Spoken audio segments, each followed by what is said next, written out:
শুরু করেছে। তারা এদেশে 50% ভোট পেয়ে ক্ষমতায় গিয়েছে, কিন্তু তারা ভুলে গিয়েছে 70% মানুষ দেশের পরিবর্তনের পক্ষে রায় দিয়েছে।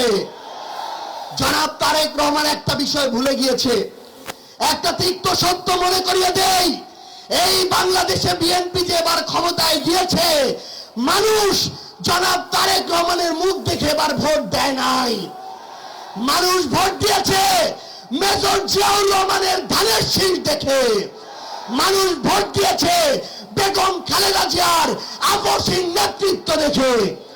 জনাব তারেক রহমান যদি এই ভুল পুনরায় করেন, যদি জনগণের সাথে প্রতারণা করেন, যদি গণভোটের রায় বাস্তবায়ন না করে, এই বাংলাদেশে বিএনপির রাজনীতি জনগণ থেকে বিচ্ছিন্ন হয়ে পড়বে। আমরা আওয়ামী লীগের 16 থেকে 17 বছরে দেখেছি তারা বিভিন্ন এজেন্সিকে ব্যবহার করে রাতের আধারে হুমকি দিয়ে তারা পরোক্ষভাবে মিডিয়াগুলোতে নিয়ন্ত্রণ নিয়েছিল। কিন্তু আজকে বিএনপির সময় এসে আমরা দেখছি তারা পরোক্ষর ধার ধারে না, এজেন্সিরও ধার ধারে না, নিজের দলীয় পদ পদবিওয়ালা লোকদেরকে দিয়ে দিনে দুপুরে তারা মিডিয়া দখল করানো শুরু করেছে। আমরা দেখেছিলাম এর আগে আমাদের ওই সীমান্তে ফেলানি নামক আমাদের ওই বোনেরা ভাইরা থেকে শুরু করে অসংখ্য শহীদের জীবন ওই সীমান্তের কাঁটাতারে ঝুলেছিল। কিন্তু আমরা দেখছি বিগত এক সপ্তাহে আমার আরো 3 জন ভাইকে ওই সীমান্তে গুলি করে হত্যা করা হয়েছে। বিএনপির পক্ষ থেকে কোন ধরনের শক্ত স্টেটমেন্ট আমরা দেখি নাই।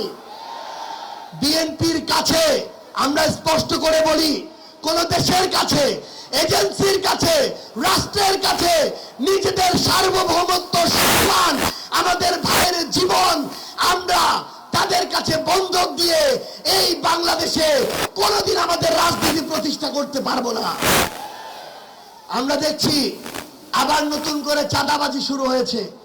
চাঁদাবাজি হয় কিনা, ক্ষমতার অপব্যবহার হয় কিনা, মানুষের উপরে জুলুম হয় কিনা, সরকারি সকল সুযোগ সুবিধা শুধু বিএনপির নেতা কর্মীদের দেয়া হয় কিনা, তাহলে পরিষ্কার করতে হবে রাষ্ট্র কি শুধু একটা দলের, বিএনপি কি শুধু বিএনপির সরকার, নাকি বিএনপি বাংলাদেশের সরকার। আমরা একটা কথা পুরো বাংলাদেশের সামনে, মানুষের সামনে, আপনাদের সামনে বলে যেতে চাই যে আমরা জাতীয় নির্বাচনে ছাড় দিয়েছি, কিন্তু স্থানীয় নির্বাচনে ছেড়ে দেওয়ার কোনো সুযোগ নাই। কেউ যদি আপনার ভোটের অধিকার চুরি করতে চায়, ব্যালট বাক্সে হামলা করতে চায়, উপনির্বাচনের মতো এই ভোট বয়কট করার কোনো সুযোগ নাই। বরং হয় ওই ভোট বন্ধ হবে, না হলে আমাদের অধিকার প্রতিষ্ঠা হবে। একটা জিনিস মনে রাখতে হবে, বিএনপি এখন খাল খনন কর্মসূচি শুরু করেছে, আমরা তাদেরকে ধন্যবাদ জানাতে চাই। কিন্তু প্রিয় বিএনপি, প্রিয় তারেক রহমান, নদীতে যদি পানি না থাকে, পদ্মায় যদি পানি না থাকে, ওই খাল খনন করে আমার লাভ কি হবে? ওই খালে পানি আসবে কোথা থেকে? এই জন্য আমরা আমাদের জায়গা থেকে স্পষ্ট করে বলি, আমাদের গণভোটের রায় বাস্তবায়ন করতে হবে, আমাদের জুলাই সনদ বাস্তবায়ন করতে হবে, সংস্কার করতে হবে, আধিপত্যবাদ মেনে নেওয়া যাবে না, এবং এই বাংলাদেশে আগামীর মানুষের আকাঙ্ক্ষা থেকে এক চুল পরিমাণ সরে যাওয়ার স্পর্ধা দেখা